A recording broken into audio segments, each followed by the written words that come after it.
સુરેન્દ્રનગરના ચોટીલામાં ગેરકાયદે બાંધકામ પર ફર્યું બુલડોઝર। ચોટીલા ડુંગર તળેટીના રસ્તા પર ગેરકાયદે દબાણો તોડી પડાયા છે। 105 કરોડની કિંમતની સરકારી જમીન ખુલ્લી કરવામાં આવી। નવગ્રહ મંદિરના કમ્પાઉન્ડમાં 3 માળનું ગેરકાયદે ગેસ્ટ હાઉસ જમીનદોસ્ત કરાયું છે। દબાણ મામલે મહંત પરિવાર અને તંત્ર સામે આવી ગયા। નોટિસ આપ્યા વગર જ ટ્રસ્ટનું બાંધકામ તોડી પાડ્યાનો આક્ષેપ લગાવાયો છે।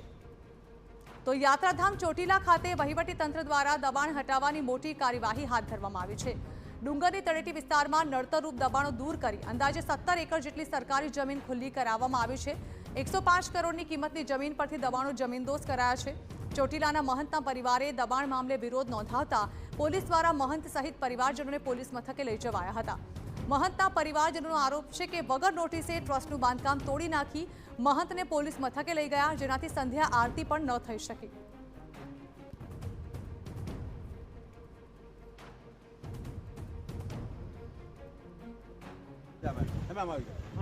આજે જે ચોટીલા ડુંગર તળેટીમાં શ્રી નવગ્રહ મંદિરે જે ધર્મશાળાને પ્રાઇવેટ ગેસ્ટ હાઉસ ગણી અને એનું જે ડિમોલેશન કર્યું છે એ તો બધું જે કંઈ કાયદેસરની કાર્યવાહી થશે એમાં અમને કોઈ વાંધો નથી।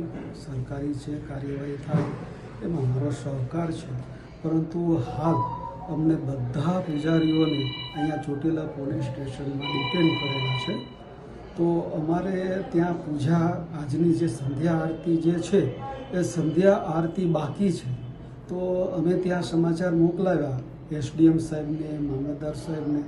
તો એ લોકો એવું કહે છે કે જ્યાં સુધી કાર્યવાહી પૂરી નહીં થાય ત્યાં સુધી કોઈ પૂજારીને પણ છોડવામાં નહીં આવે અને આરતી પણ કરવા દેવામાં નહીં આવે।